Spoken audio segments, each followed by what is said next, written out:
The notification popped up on my laptop at 3:05 p.m. on a Tuesday, right in the middle of a budget review meeting with my team. It was from our family cloud storage, a shared photo album that my wife Rebecca had just updated. She'd been uploading pictures all morning, probably from her phone, organizing memories like she always did. I almost ignored it, but something made me glance at the preview thumbnail. My blood turned to ice. The image was small, but I could make out enough. Rebecca. A man I didn't recognize. A hotel room. The angle suggested it was a selfie, the kind people take without thinking, lost in the moment. They weren't doing anything explicit in the frame, just close, too close. His hand on her shoulder, her smile radiant in a way I hadn't seen directed at me in months. "Tyler, you still with us?" My colleague Kevin's voice cut through the fog. I blinked, realizing everyone was staring at me. "Yeah, sorry. Family emergency. I need to step out." I didn't wait for a response. My legs carried me to my office on autopilot while my brain struggled to process what I'd seen. Once inside, I locked the door and opened the cloud storage app on my phone with shaking hands. The album was titled Memories, and it had been created 3 hours ago. I scrolled through slowly, each image a punch to the gut. Rebecca, at a restaurant I'd never been to, wearing the red dress she'd claimed was too fancy for date night. Rebecca and this man at what looked like a vineyard, his arm around her waist. Rebecca in our car, with him in the passenger seat where I usually sat. There were dozens of them, spanning what looked like several months based on the changing seasons in the backgrounds. Spring flowers, summer sunshine, fall leaves. This wasn't a mistake. This wasn't a one-time thing. This was a relationship. The worst part? She'd uploaded them to our family cloud, our shared account, the one connected to my devices, our kids' tablets, probably even her mother's iPad that we'd set up last Christmas. Had she meant to? Or was this some cruel accident, a wrong button pressed while she was organizing photos on her phone?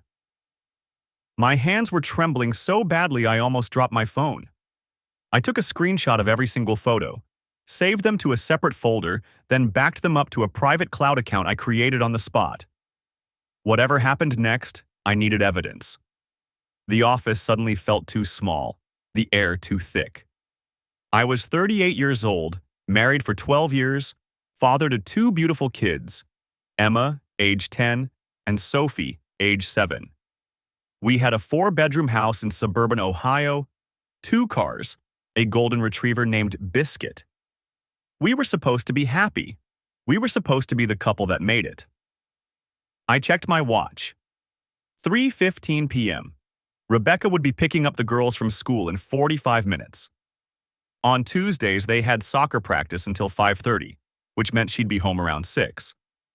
I had less than 3 hours to figure out what the hell I was going to do. My phone buzzed. A text from Rebecca. "Don't forget Emma has a dentist appointment tomorrow at 4. Can you leave work early?" The casual normalcy of it made me want to scream. I stared at the message, at the contact photo. A picture of us from our vacation in Florida 2 years ago, both of us grinning like idiots, her head on my shoulder. I didn't respond. Instead, I opened my laptop and went back to the cloud storage on the bigger screen.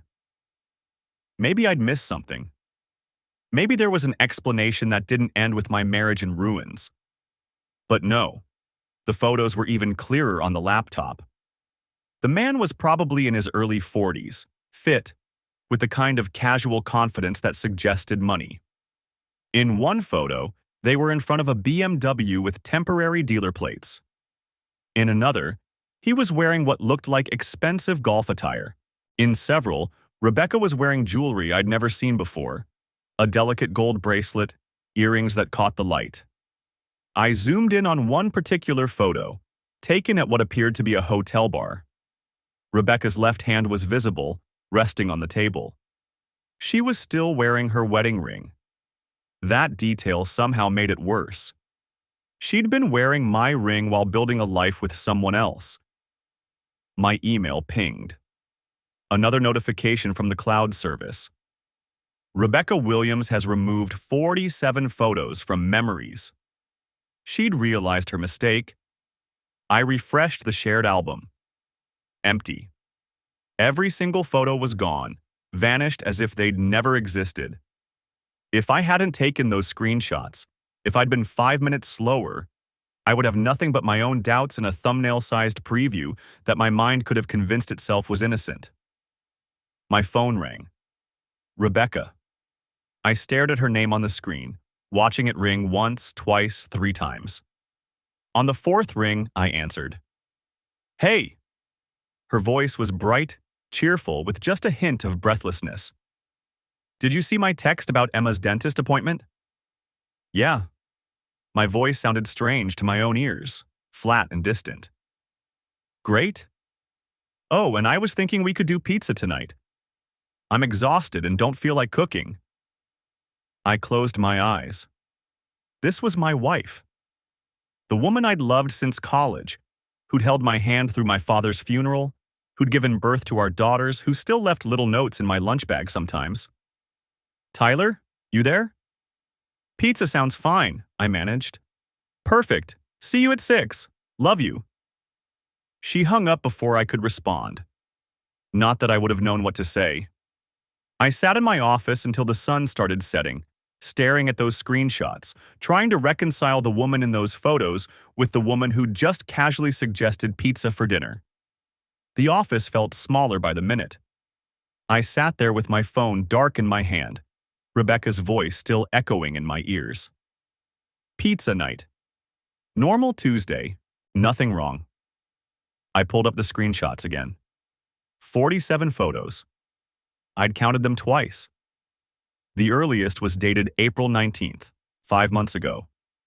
Rebecca at an outdoor cafe, laughing at something off camera. The man's hand visible across the table, reaching toward hers. My hands were steadier now. The initial shock had crystallized into something else. Not calm, exactly. More like the feeling you get right before a car accident, when time stretches and everything sharpens into hyper-clarity. I needed to know who he was. I zoomed in on the clearest photo, the one at the vineyard. His face was angled toward the camera, caught mid-laugh. Strong jawline, expensive sunglasses pushed up into salt and pepper hair. The BMW in the background had been detailed recently. I could see the shine even in the photo. I opened a new browser window and navigated to Rebecca's Facebook. We were still friends, still showed as married. Her profile picture was from Emma's birthday party last month. All 4 of us smiling in the backyard, biscuit photo bombing in the corner. I scrolled through her friends list. 237 people. I started clicking through profile pictures looking for the face from the photos. Nothing. I tried her Instagram. More of the same carefully curated family content. The girls at the park, a latte with foam art, our garden tomatoes. Nothing that suggested anything was wrong. Nothing that suggested another life running parallel to this one. I sat back, thought about it. Rebecca worked in marketing at Dalton and Associates, a mid-sized firm downtown. She'd been there 6 years. I pulled up the company website and clicked through to their staff directory. 32 employees. I started with the executive team. 3rd photo down, I found him. James Keller, VP of Business Development. My stomach dropped. Not a client. Not some random guy from a conference.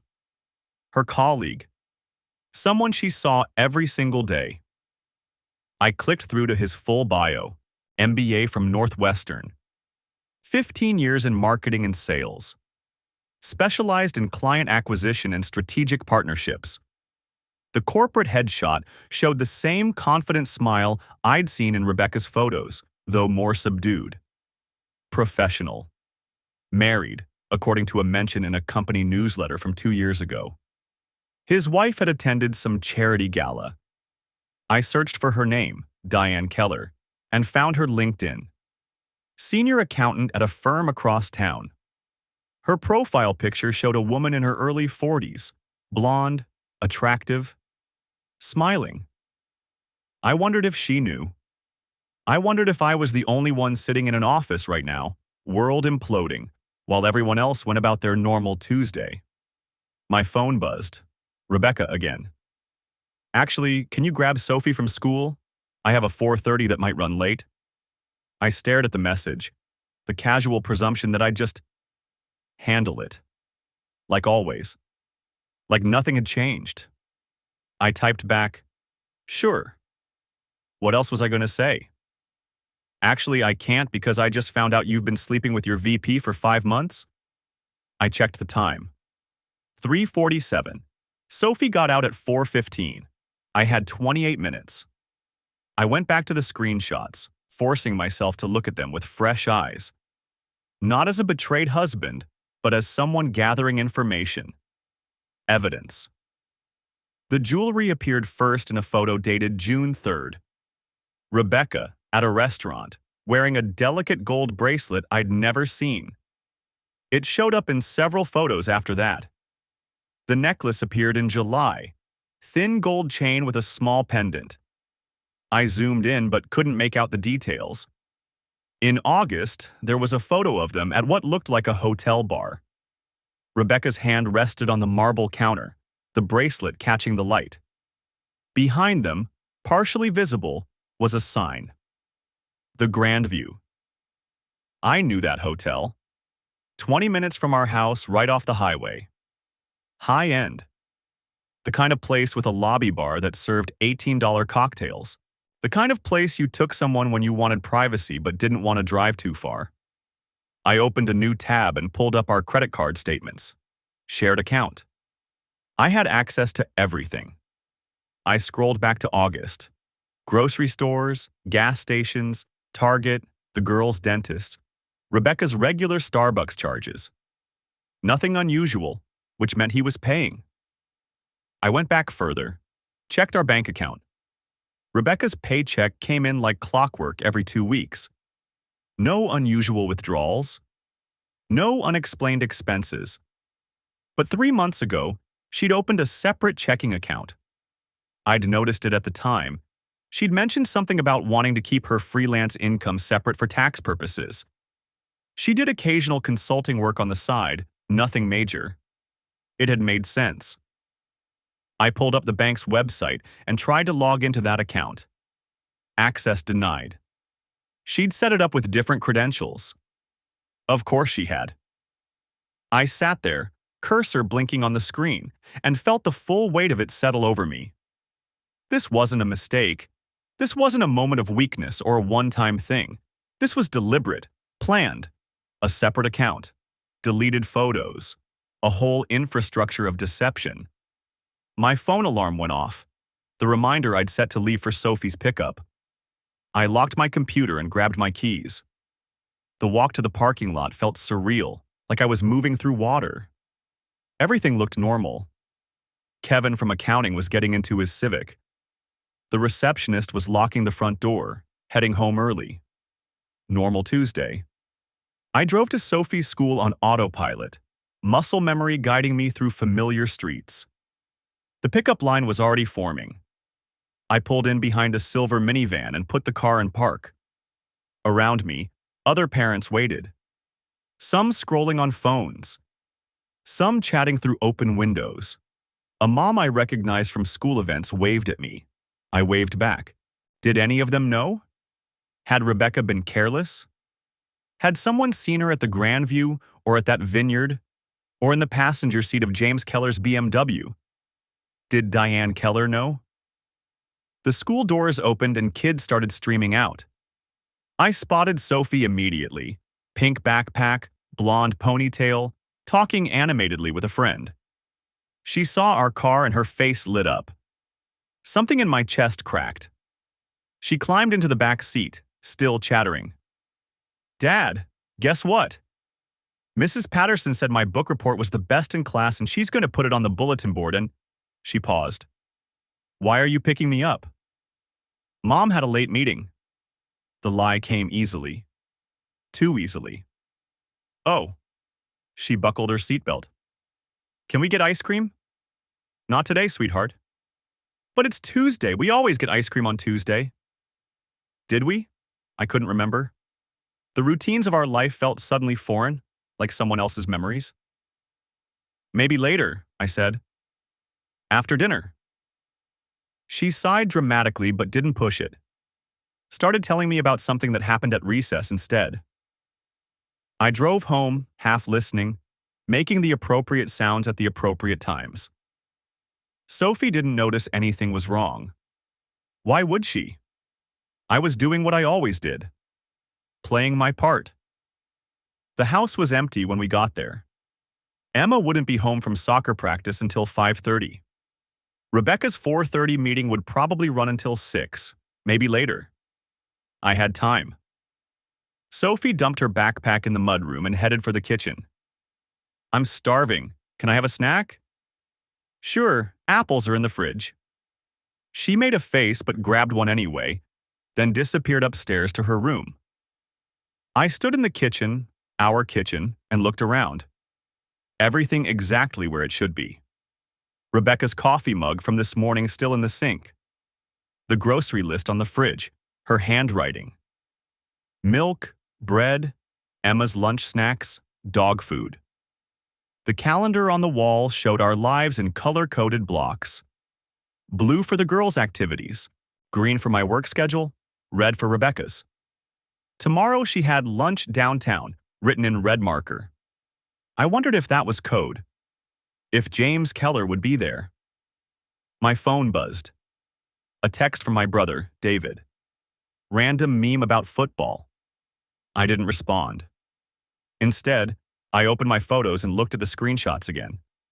47 images. 5 months. 2 lives. I needed a plan. The house was dark when I pulled into the driveway at 7:15.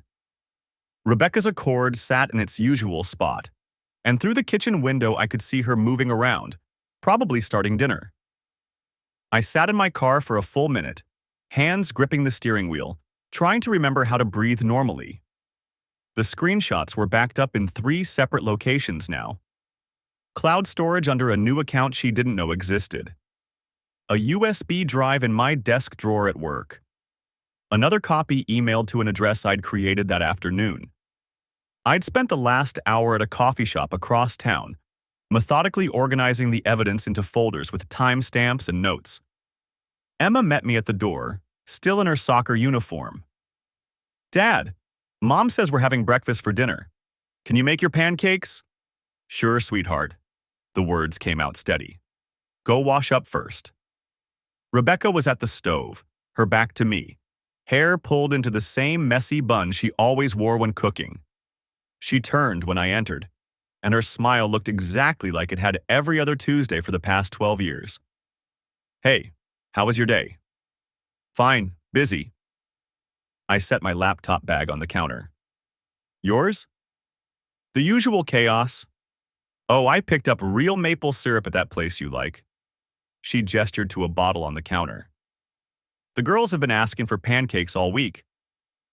I stared at the syrup bottle. Vermont. Grade A. The same brand I always bought. She'd remembered. Thanks. Sophie thundered down the stairs, Biscuit at her heels. Daddy, can I help with the pancakes? Of course.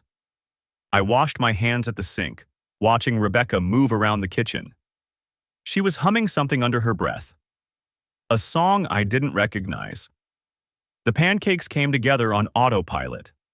Flour, eggs, milk, baking powder. Sophie stood on her step stool beside me, carefully measuring ingredients while Emma set the table. Rebecca made bacon, the smell filling the kitchen exactly like it did every time we had breakfast for dinner. Usually twice a month. A family tradition. Tyler, can you grab the orange juice? I opened the refrigerator. The orange juice sat on the second shelf, right where it always did. Next to it, a Tupperware container of cut fruit. Meal prep for the girls' lunches. Rebecca had written their names on masking tape labels in her careful handwriting. My phone buzzed in my pocket. I pulled it out, expecting work email. A notification from our shared photo album. My stomach dropped. New photos added by Rebecca. I opened the album with hands that had gone numb. 4 new pictures, uploaded 3 minutes ago. Emma and Sophie at soccer practice this afternoon. Both girls grinning, grass-stained and sweaty. Rebecca must have taken them while I was at the coffee shop. "The bacon's ready," Rebecca said behind me. I closed the phone and poured orange juice into 4 glasses. The liquid splashed over the rim of one. My hand was shaking. "You okay?" Rebecca touched my shoulder. "Yeah, just tired." She squeezed gently before moving away. The same casual affection she'd shown me 1,000 times. Her wedding ring caught the kitchen light. We ate at the table, the girls chattering about school and practice. Sophie had scored a goal during scrimmage. Emma's science project was due Friday. Normal. Everything completely, horrifyingly normal. "Mom, can we watch a movie after dinner?" Emma asked. "If you both shower first. You smell like a locker room." The girls groaned but didn't argue. Rebecca caught my eye across the table and smiled. That conspiratorial parent smile. Us against the chaos. I cut into my pancakes. They tasted like cardboard. After dinner, Rebecca loaded the dishwasher while I supervised showers. Sophie wanted help washing her hair. Emma needed me to check that she'd gotten all the grass stains off her knees. Small, ordinary tasks that required my hands to work and my voice to sound normal. "Dad, you're quiet tonight," Emma said as I handed her a towel. "Just thinking about work stuff." "Is everything okay?" "Everything's fine, honey." She studied me with those sharp 10-year-old eyes that missed nothing. "You sure?" "I'm sure. Go pick out your movie." By 8:30, both girls were in pajamas on the couch, and Rebecca had queued up some animated thing about talking animals. She settled between them, and Sophie immediately curled into her side. Emma leaned against her other shoulder. I sat in the armchair across from them, laptop open with a budget spreadsheet I wasn't actually reading. The movie played. Rebecca laughed at something on screen, her hand absently stroking Sophie's hair. The same way she'd done since Sophie was a baby. My phone sat face down on the arm of the chair. I'd turned off notifications, but I could feel it there. The screenshots, the evidence, the separate bank account I'd found records of in our home office filing cabinet while Rebecca was picking up the girls. 3 months of deposits, small amounts, 200 here, 300 there. Freelance income, she'd said. But I'd checked her laptop history this afternoon while she was making dinner. No freelance clients, no invoices, just regular transfers from our joint account into this new one. Money she was moving where I wouldn't notice. "Tyler, you want popcorn?" Rebecca was looking at me over Sophie's head. "No thanks. You've barely said 2 words all evening." "Long day." She held my gaze for a moment, then nodded and turned back to the movie. Sophie had fallen asleep against her shoulder. Rebecca adjusted her position carefully, settling the 7-year-old more comfortably. The movie ended at 9:40. Emma was yawning, and Sophie was still asleep. "I'll carry her up," I said. Sophie was getting heavy, almost too big to carry, but she curled into my chest the way she had when she was small. Her breath was warm against my neck. She smelled like strawberry shampoo in childhood. I tucked her into bed, pulled her comforter up to her chin. Her nightlight cast familiar shadows on the walls. The same room she'd slept in since we moved into this house 6 years ago. Emma was already in her bed when I crossed the hall. "Night, Dad." "Night, sweetheart." "Love you." "Love you too." Rebecca was in our bathroom when I came downstairs. I could hear water running, her nighttime routine. The same every evening. Wash face, brush teeth, moisturizer. 15 minutes, give or take. I stood in our bedroom, looking at the bed we'd shared for 12 years. The wedding photo on Rebecca's nightstand. Both of us younger, her in white, me in a rented tux. We'd gotten married in her parents' backyard. Small ceremony. 50 people. It had rained that morning but cleared by noon. We'd taken it as a good sign. The bathroom door opened. Rebecca emerged in her old college t-shirt and pajama pants, face scrubbed clean. She looked tired. There were lines around her eyes I hadn't noticed before. Girls asleep? Yeah. She climbed into bed, reached for her phone on the nightstand. I watched her scroll through something. Her expression was neutral, relaxed. Just checking email or social media before sleep. My phone buzzed.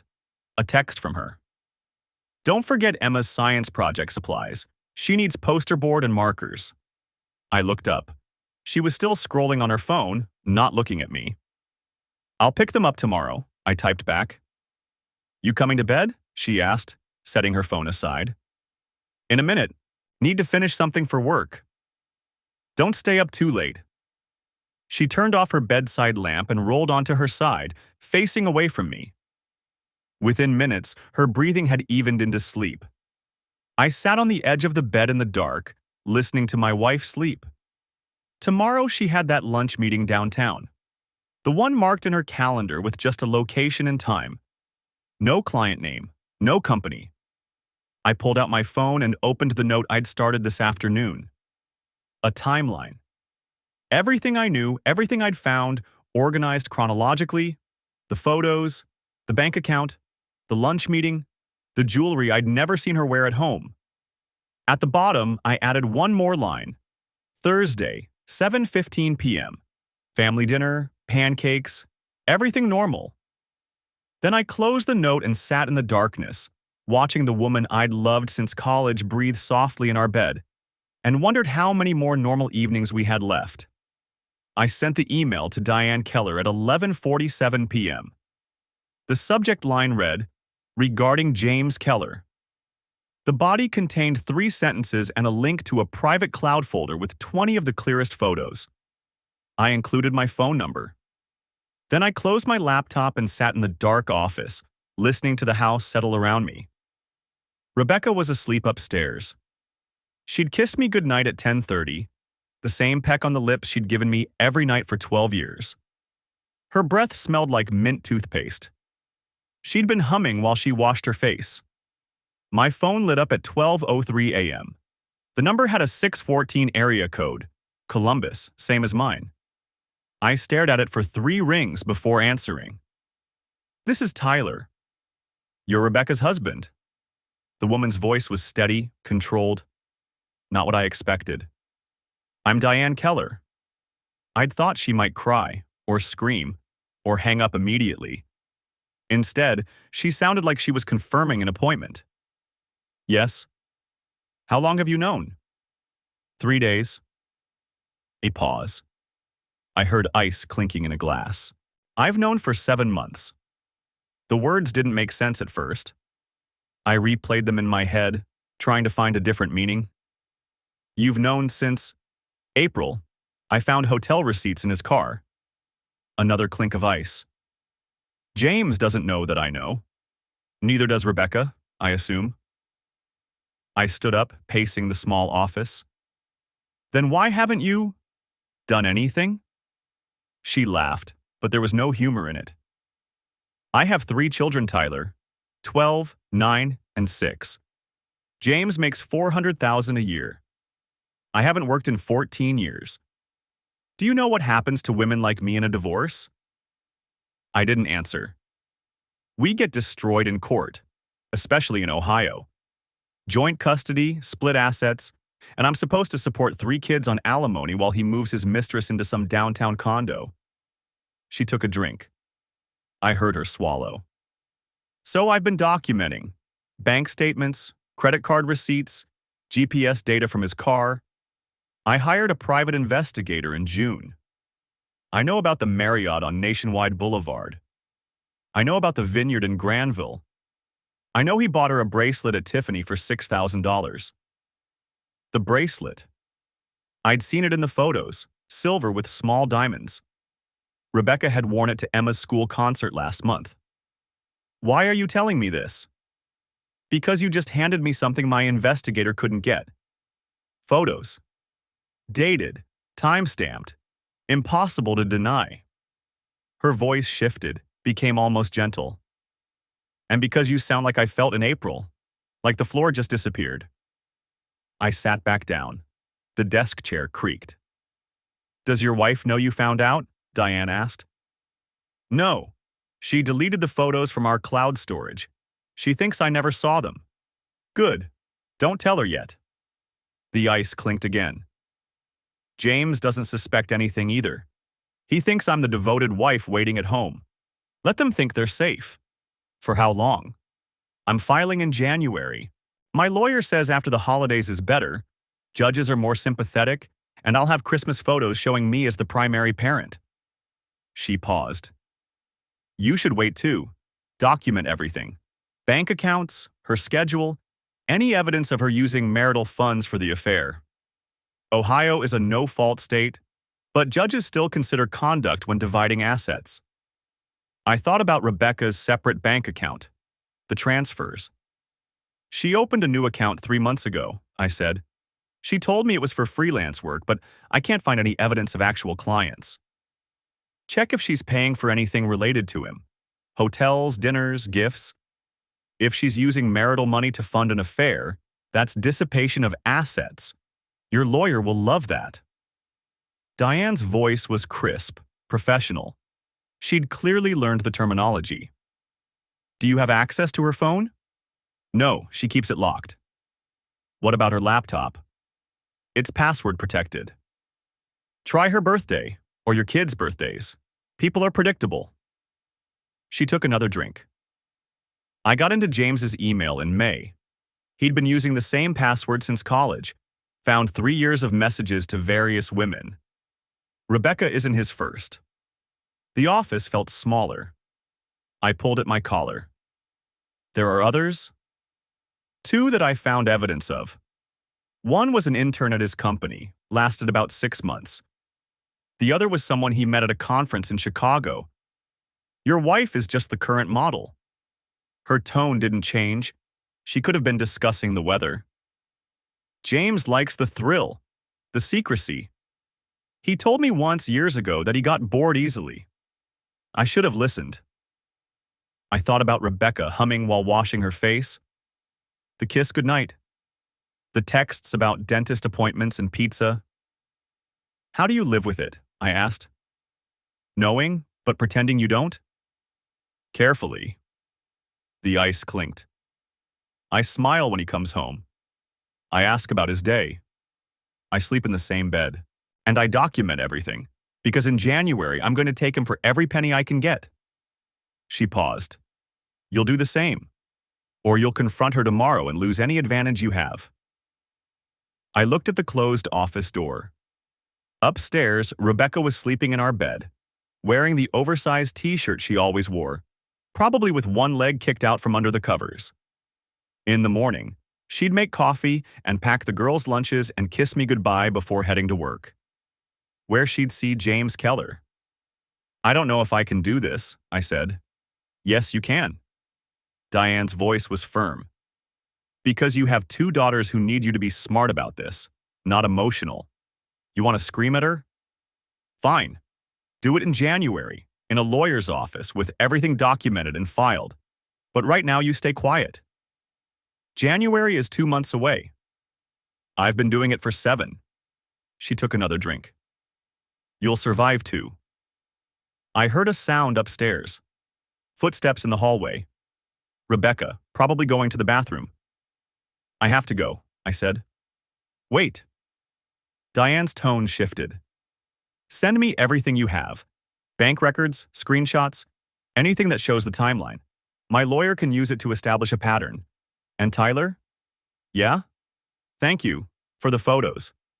I know you didn't send them to help me, but they did. She hung up before I could respond. I deleted the call from my phone's history and cleared the email from my sent folder. Then I sat in the dark, listening to Rebecca's footsteps overhead. The toilet flushed. Water ran in the sink. Her footsteps crossed back to our bedroom. The house went quiet again. I opened my laptop and started a new document. Typed timeline at the top. Started listing dates, times, evidence. The photos from April through September. The bank account opened in July. The bracelet at Emma's concert. Rebecca's lunch meeting downtown, scheduled for tomorrow.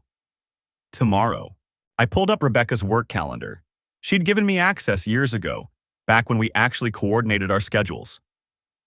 The lunch meeting was marked as client lunch, 12:30 p.m. No location listed, no client name. I opened a new browser tab and searched for restaurants near Dalton and Associates' office. Found the same Italian place from the photos, Giovanni's, 3 blocks away. Made a note. Then I searched for private investigators in Columbus. The top result was a firm called Apex Investigations. Their website showed a middle-aged man in a suit, arms crossed, standing in front of a black SUV. Specializing in marital investigations, the header read. Discreet, professional, thorough. I clicked on their contact form, then stopped. Diane had said she'd hired someone in June. Maybe she'd recommend hers. I drafted an email to her. Do you have a recommendation for a private investigator? Deleted it. Too risky to have that in writing. Instead, I bookmarked the Apex website and closed my laptop. Upstairs, my phone buzzed on the nightstand. A text from Rebecca. Can't sleep. Coming down for tea. Want some?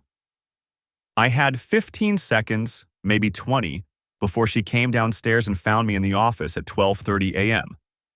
I shoved my laptop into the desk drawer, locked it, pocketed the key. Turned off the office light and stepped into the hallway just as Rebecca appeared at the top of the stairs.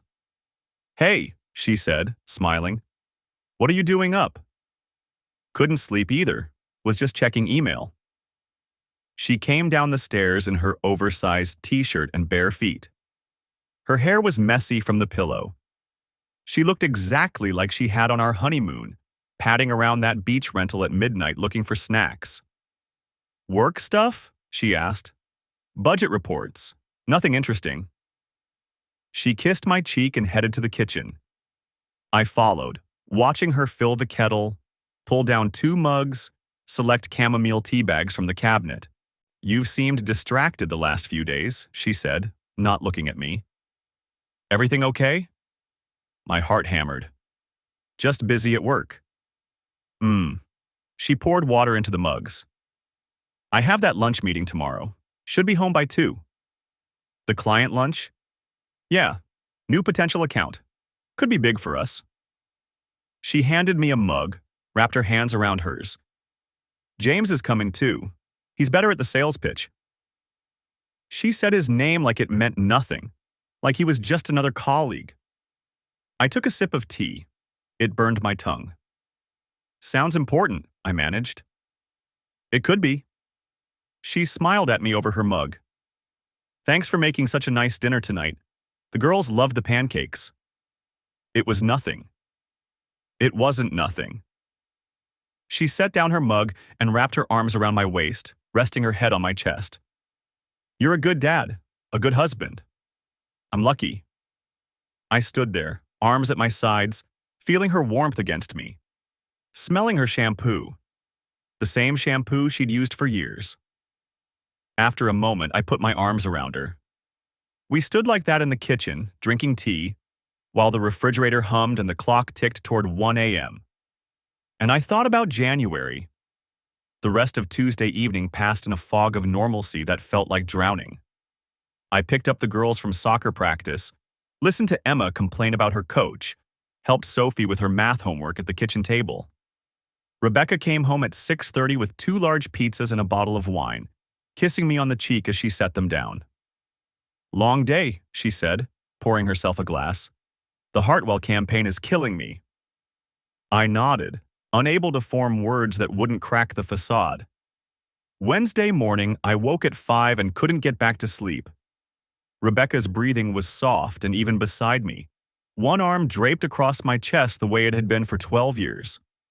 I stared at the ceiling until my alarm went off, then went through the motions of shower, coffee, breakfast. At the office, I locked my door and opened my laptop. The screenshots were still there in the encrypted folder. I hadn't dreamed it. I pulled up the separate bank account statements again, studying the pattern of transfers. Rebecca had been careful, never more than $800 at a time, always on different days of the week. But over 3 months, it added up to just over $18,000. The money came from our joint savings, the account we'd been building for the girls' college fund. My phone buzzed. A text from Rebecca. "Don't forget Emma's parent-teacher conference tonight at 7. I'll meet you there." I stared at the message. Parent-teacher conference. I'd completely forgotten. I checked our shared calendar. There it was, added 2 weeks ago. "I'll be there," I typed back. Another buzz, this time an email. The subject line made my stomach drop. Ancestry DNA results are in. I'd forgotten about that too. The DNA test I'd taken 6 weeks ago, curious about my family tree after finding some old photos in my grandmother's attic. I clicked the email with shaking hands, then navigated to the website. The results loaded slowly. Ethnicity estimate: 52% British and Irish, 31% Scandinavian, 17% other. I scrolled down to the relative matches. The first result stopped my heart. Close family, first cousin. James R. Keller. Shared DNA, 12.5%. I read it 3 times, 4 times. The room tilted. James Keller wasn't just Rebecca's affair partner. He was my first cousin. My hands were shaking so badly I could barely click through to his profile. The photo was small but clear enough. The same man from Rebecca's photos, the BMW, the golf courses. His profile said he'd taken the test 2 years ago, interested in genealogy. I scrolled down to the family tree he'd built. There it was. His father, Robert Keller, was my mother's brother. Uncle Rob, who'd moved to California when I was 8, and we'd lost touch with over the years. I'd known he had kids, but I'd never met them. Different coasts, different lives. The DNA didn't lie. James Keller was my cousin, and he was sleeping with my wife. I grabbed my phone and pulled up Diane Keller's number. My finger hovered over the call button. Did she know? Did it matter? I set the phone down and opened a new browser tab instead, searching for James Keller's social media. His Facebook was locked down, but his LinkedIn was public.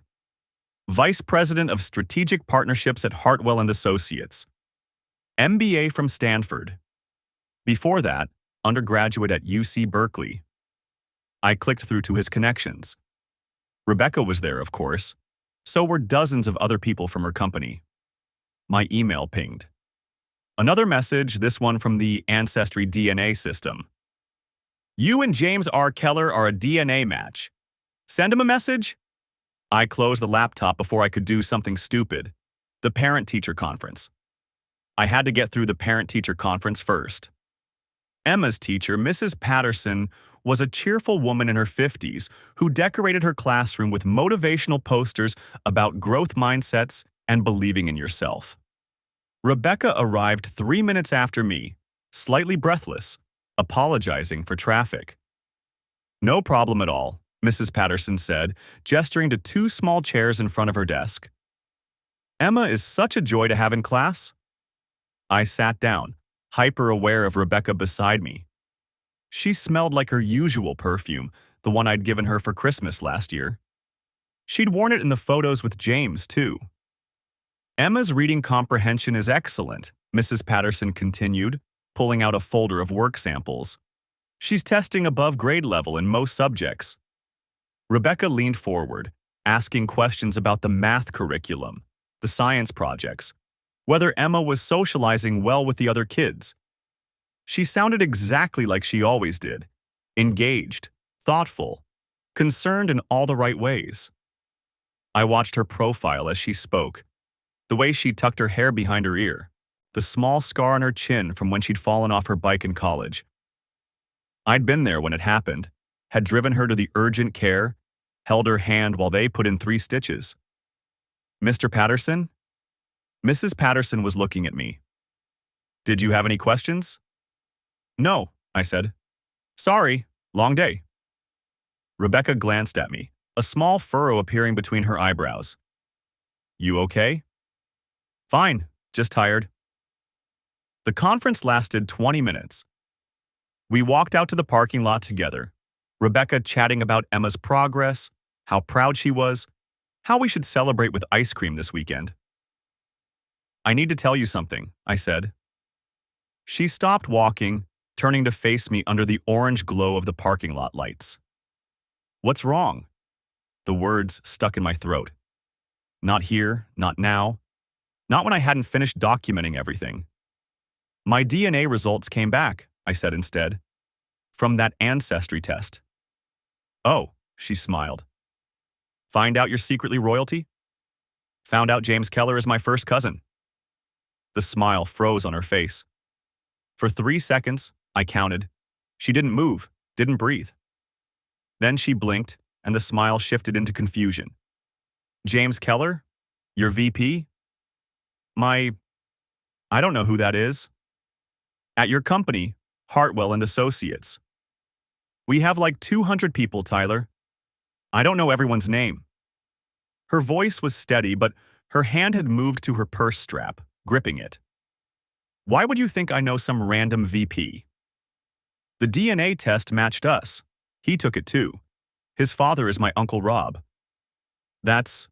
Wow, small world." She was recovering now, the shock fading into casual interest. "Have you reached out to him?" "Not yet." "You should. It would be nice for you to reconnect with that side of the family." She checked her watch. "I need to get home.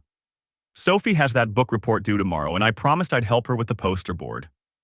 She kissed my cheek and walked to her car. I stood in the parking lot and watched her taillights disappear. She'd lied to my face without hesitation.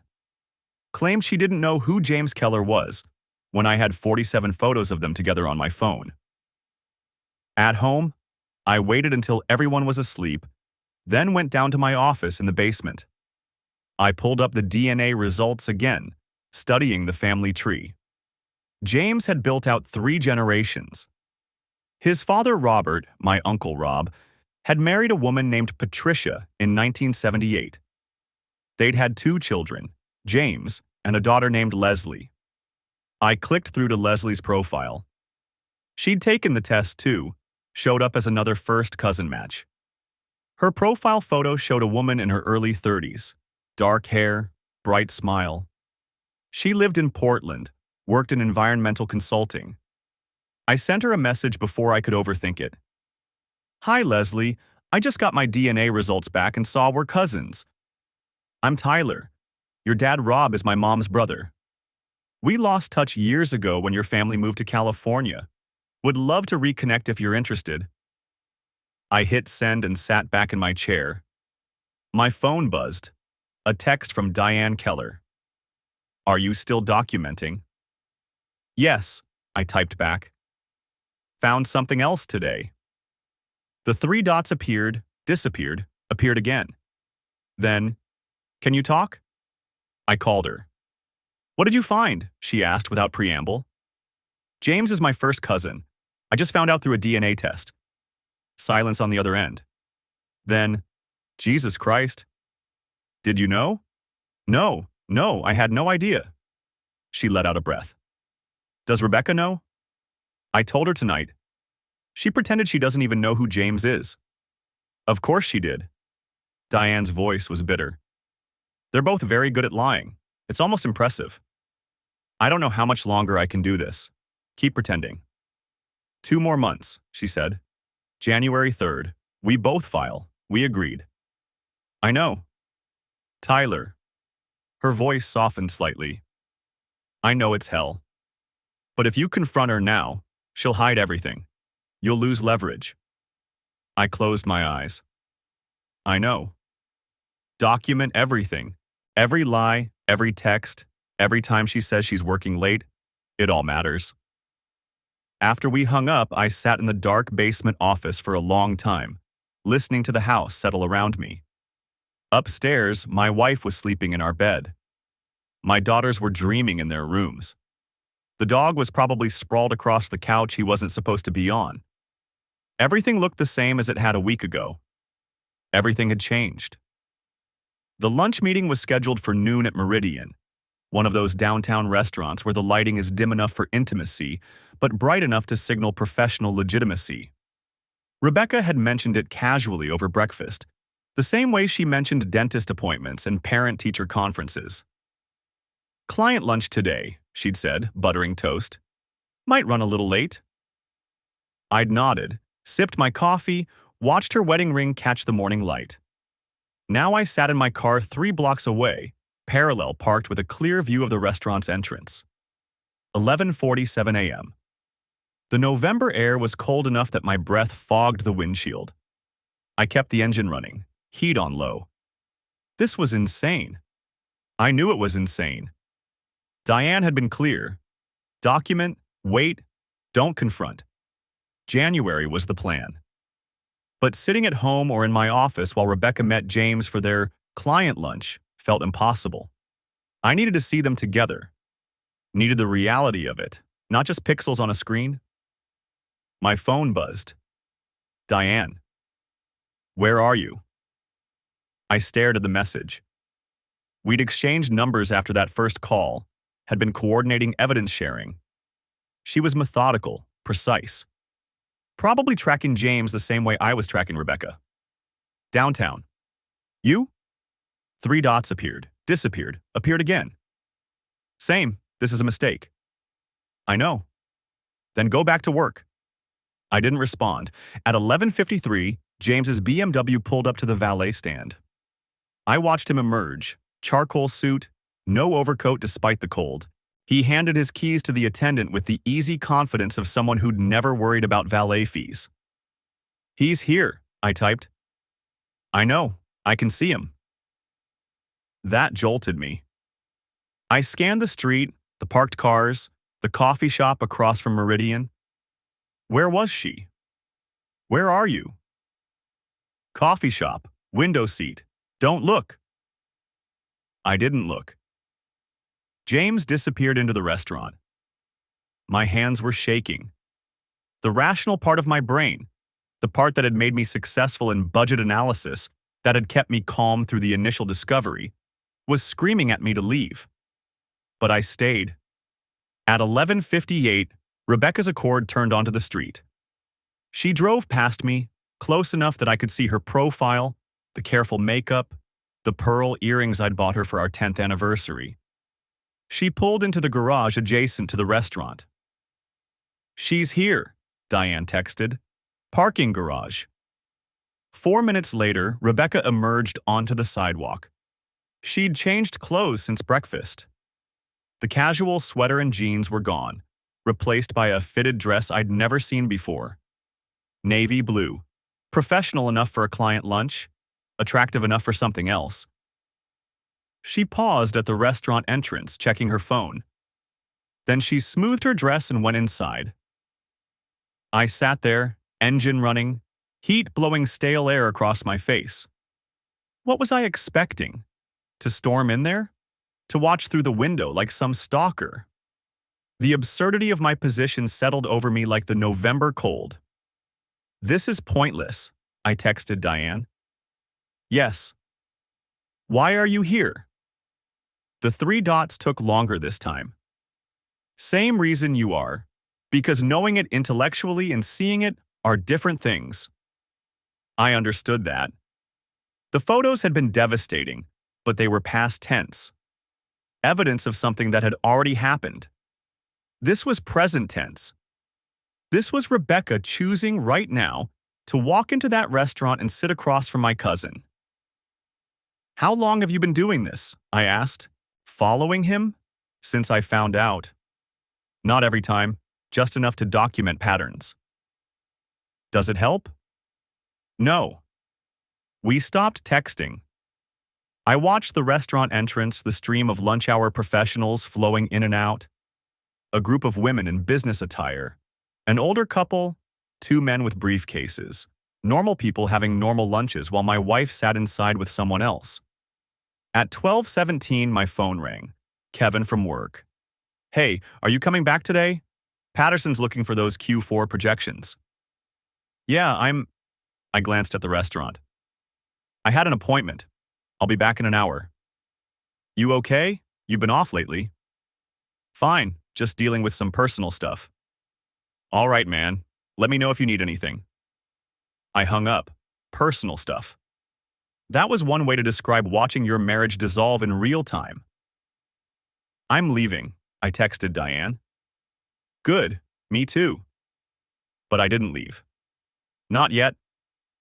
I sat there another 10 minutes, watching nothing, accomplishing nothing. A text from Rebecca appeared. Lunch running long. Can you grab the girls from school? I stared at the message, the casual assumption that I'd rearrange my schedule. The easy lie embedded in lunch running long, as if this were actually about work. Sure, I typed back. You're the best. Love you. My stomach turned. I put the phone face down on the passenger seat. At 12:34, I finally pulled out of the parking spot.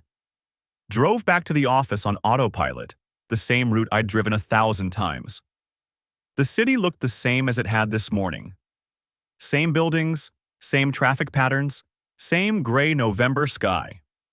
Nothing had changed except my understanding of what was happening inside that restaurant. The office felt too bright after the dim car interior. I nodded at Kevin, locked myself in my office, pulled up the Q4 projections I'd finished 2 days ago, sent them to Patterson, answered 3 emails, reviewed a budget proposal that needed approval.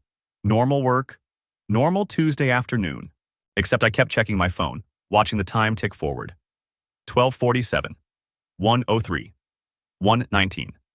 At 1:34, Rebecca texted again. Heading back to office. Productive meeting.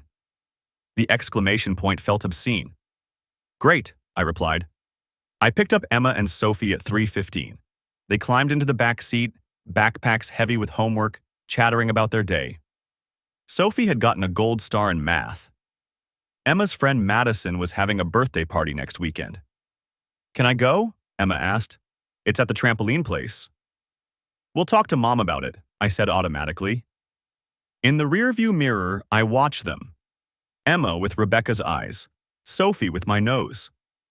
They were discussing the birthday party, completely absorbed in the critical question of whether Madison would have a unicorn cake or a rainbow cake. How do you tell your daughters that their mother is having an affair with their father's cousin? How do you explain that the family structure they've always known is built on a foundation that's been crumbling for months? You don't. Not yet. Not until January, when Diane and I would coordinate our filings, when the evidence was documented and the legal strategy was in place. At home, they scattered to their rooms to start homework. I stood in the kitchen, the same kitchen where Rebecca had mentioned her client lunch over breakfast. The same kitchen where we'd had pizza nights and birthday celebrations and 1,000 ordinary dinners. My phone buzzed. Diane. I got photos. Parking garage. 2:47 p.m. They didn't notice me. A link appeared. I clicked it, waited for the images to load. The first photo showed Rebecca and James standing between cars in the dim garage. They weren't touching, but the body language was clear. Rebecca was laughing at something he'd said, head tilted back, the same genuine laugh I used to make her produce. The second photo was time-stamped 2:48 p.m. James had moved closer. His hand was on Rebecca's waist. The third photo, 2:49 p.m., showed them kissing. Rebecca's hand was on his chest, his other arm wrapped around her back. The kind of kiss that wasn't about greeting or goodbye. The kind that was about wanting more than a parking garage could offer. I sat down at the kitchen table, phone in hand, staring at images that would eventually become evidence in a divorce filing. Exhibit C, D, E. Proof of adultery, documented with timestamp and location data. "Dad?" Sophie appeared in the doorway. "Can you help me with my spelling words?" I locked my phone. "Sure, sweetheart. Get your list."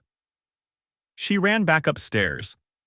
I sat there for another moment, breathing carefully, pushing everything down into the locked compartment where I'd been storing it for weeks. Then I stood up and went to help my daughter with her homework because that's what you do. You keep functioning. You maintain the facade. You wait for January. January came faster and slower than I expected. The weeks between Thanksgiving and New Year's passed in a blur of forced normalcy. School concerts, holiday shopping, family dinners where I carved the turkey, and Rebecca poured the wine and we smiled for photos the girls wanted to take. We looked happy. The documentation said otherwise. By December 28th, I had 347 pages of evidence. Bank statements showing $31,000 transferred to Rebecca's separate account. Credit card receipts from hotels I'd never stayed in. Text message logs that Diane had helped me subpoena through a preliminary filing. Photos from the parking garage, from restaurants, from a weekend trip to Cleveland that Rebecca had claimed was a work conference. Diane had more. Her private investigator had been thorough. We coordinated everything through encrypted emails, two people who'd never met in person, united by betrayal and careful planning. On January 2nd, I took the girls to my brother David's house. Told them we were having a special sleepover with their cousins while Mom and I handled some boring grown-up stuff. Emma looked at me with those too perceptive eyes but didn't argue. Sophie was just excited about the sleepover. "When will you pick us up?" Emma asked as I hugged her goodbye. "Tomorrow afternoon," I said. "Be good for Uncle David." Rebecca was at work. She'd gone in early, mentioned something about starting the new year with a clean slate. The irony wasn't lost on me. At 9 a.m. on January 3rd, I walked into my lawyer's office. Martin Brenner was 56, balding, with the weary competence of someone who'd seen every variation of marital collapse. He'd reviewed my documentation in December, had simply nodded and said, "This is solid."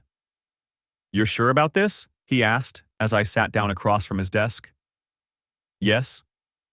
Once we file, there's no going back. She'll be served by this afternoon." "I know." He slid the papers across the desk.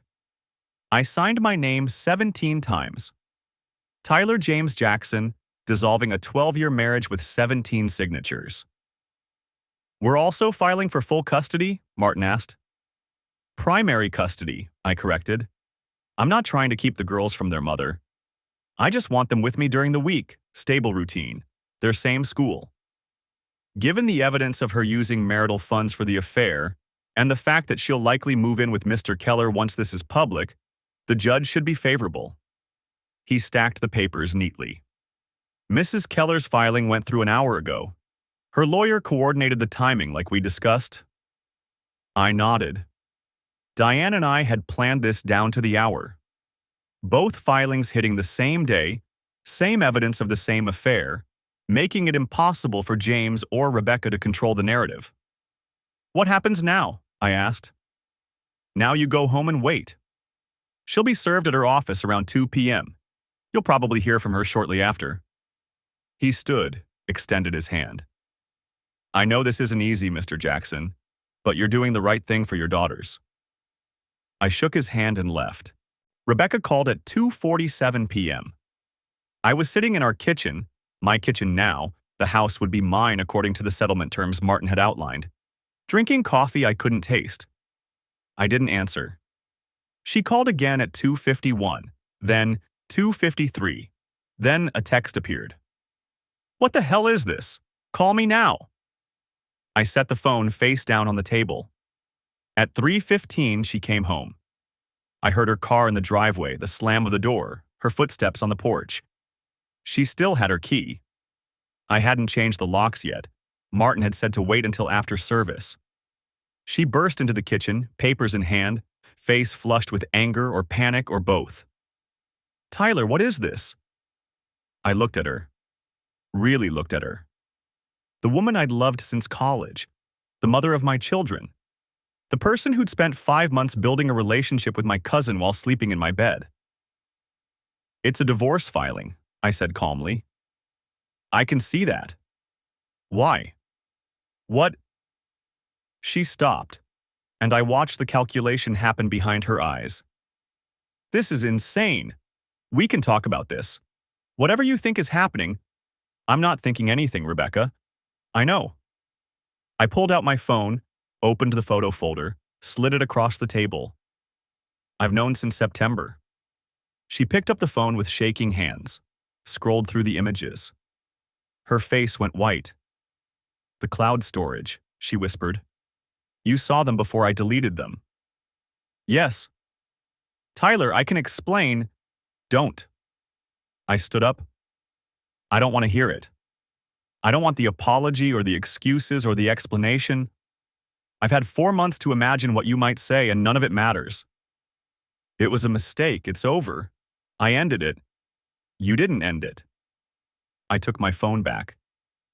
You had lunch with him 4 days ago. You were in his car on New Year's Eve. You spent Christmas Eve with him while I was at my brother's with the girls. I pulled up the text logs. You told him you loved him on December 28th. Should I keep going? She sank into a chair. Did you hire someone? Didn't need to. You weren't as careful as you thought? I sat back down across from her. The separate bank account was a nice touch, though. $31,000 of our money. The judge is going to love that detail. Our money. I work too. I earn. Marital funds used to support an affair is called dissipation of assets. My lawyer explained it very clearly. She stared at me like I was a stranger.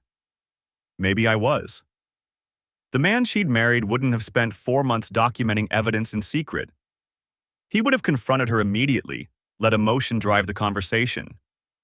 Where are the girls? She asked finally. Safe. With David. You took them away from me? I took them to their uncle's house for a sleepover while we handle this. Don't make it dramatic. I folded my hands on the table. You'll have visitation. I'm not trying to keep you from them, but primary custody stays with me. They keep their school, their routine, their home. This is my home too. Not according to the settlement. You'll have 30 days to move out. She laughed, but it was hollow. You've really thought of everything, haven't you? I had 4 months. 4 months. She looked down at the divorce papers. You've been planning this since September. Sleeping next to me, eating dinner with me, pretending everything was fine. Yes. That's cold, Tyler. The word hung in the air between us. Cold. Maybe it was. But I thought about the parking garage photos, the hotel receipts, the text where she'd told James she wished she could wake up next to him every morning. You don't get to judge me for protecting myself, I said quietly. She was crying now, mascara running down her cheeks. It wasn't supposed to happen like this. James and we were just friends at first, and then it became more, and I didn't know how to stop it without destroying everything. So you just kept going, kept lying, kept using our money to fund hotels and dinners and jewelry. I stood up again. I couldn't sit anymore. Did you know he's my cousin? She froze. What? James Keller. His father is my Uncle Rob. We're first cousins.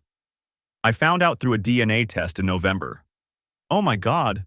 Her face went even paler. Tyler, I didn't know. I swear I didn't. I don't care. And I realized I meant it.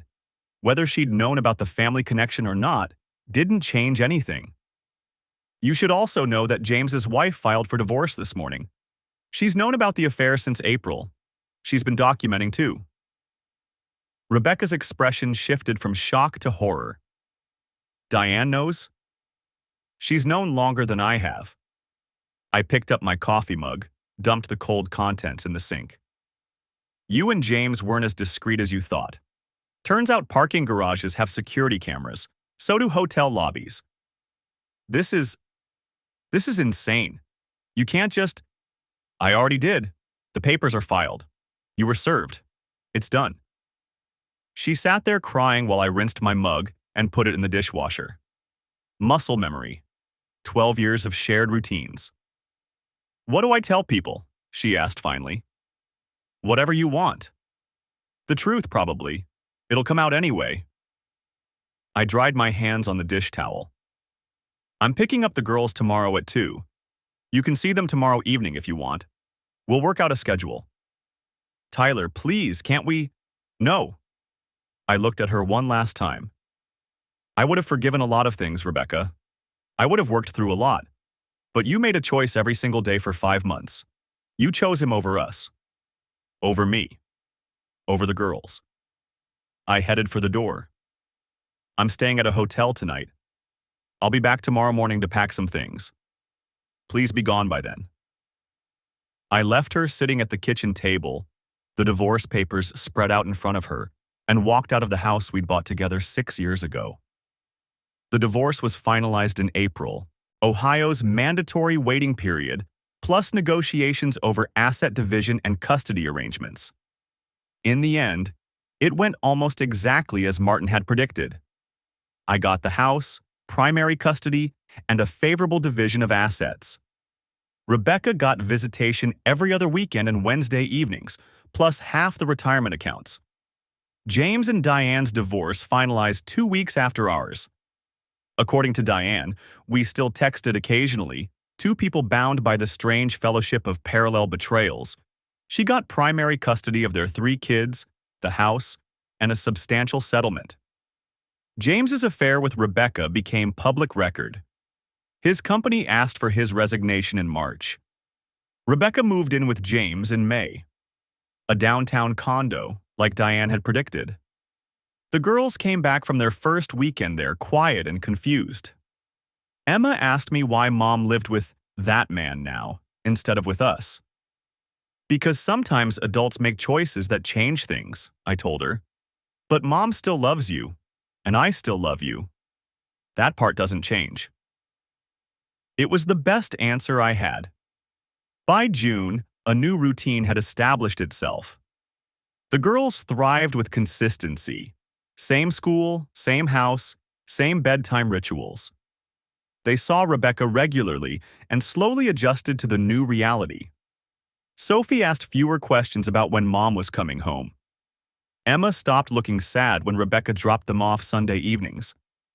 I sold Rebecca's car and bought myself a new one. Repainted the bedroom, took down the wedding photos, small acts of erasure that felt necessary. Diane and I met in person for the first time in July at a coffee shop halfway between our houses. She looked different than I'd imagined. Shorter, with laugh lines around her eyes that suggested she'd been happy once. "How are you doing?" she asked. "Better. You?" "Same." She stirred her coffee. "The kids are adjusting. It's hard, but they're resilient." "Yeah." We sat in comfortable silence for a moment. Two people who'd coordinated a careful destruction, now sitting across from each other with nothing left to plan. "Do you regret it?" she asked. "The way we did it?" I thought about that. The 4 months of documentation, the careful timing, the cold calculation of it all. "No," I said finally. If I'd confronted her in September, I would have lost leverage. I would have made decisions from emotion instead of strategy. The girls would have suffered more. That's what I tell myself too. She took a sip of coffee. But sometimes I wonder if we became the people we had to become to survive this. If we lost something in the process. I understood what she meant. The man I'd been in September would have been devastated by betrayal. The man I'd become had learned to compartmentalize, to plan, to execute. I wasn't sure which version was better. "We protected our kids," I said. "That's what matters." She nodded. We finished our coffee and went our separate ways. A year later, I was sitting in the backyard watching Emma and Sophie play with Biscuit when my phone rang. Unknown number. "Hello?" "Tyler, it's Leslie Keller. Your cousin? We matched on that DNA site." I'd forgotten about the message I'd sent her back in November. A lifetime ago. Leslie, hi. Sorry I never followed up. No worries. I heard about everything. With James and your ex-wife? She paused. I'm really sorry. James has always been kind of a disaster, but this is bad even for him. It's in the past now. Good. That's good. She cleared her throat. Listen, I'm actually going to be in Columbus next month for work. I was thinking maybe we could grab dinner? I'd love to meet you properly. Reconnect with that side of the family. I looked at my daughters, laughing as Biscuit chased a tennis ball across the grass. At the house behind them, the home they'd grow up in. At the life I'd rebuilt from careful documentation and cold strategy. Yeah, I said, I'd like that. Because here's what I'd learned. Betrayal doesn't destroy you unless you let it. You can survive the worst thing you thought could happen. You can sit in the wreckage and choose to build something new. It won't look like what you had before. It won't be the life you planned. But it can still be good. The girls called for me to come play. I told Leslie I'd text her to set up dinner, then hung up and joined my daughters in the grass. Sophie wanted me to throw the ball. Emma wanted to show me a cartwheel she'd been practicing. I did both. And for the first time in a year, I didn't think about Rebecca or James or the 47 photos that had changed everything. I just played with my kids in the backyard of our home, in the life we were building together, and that was enough.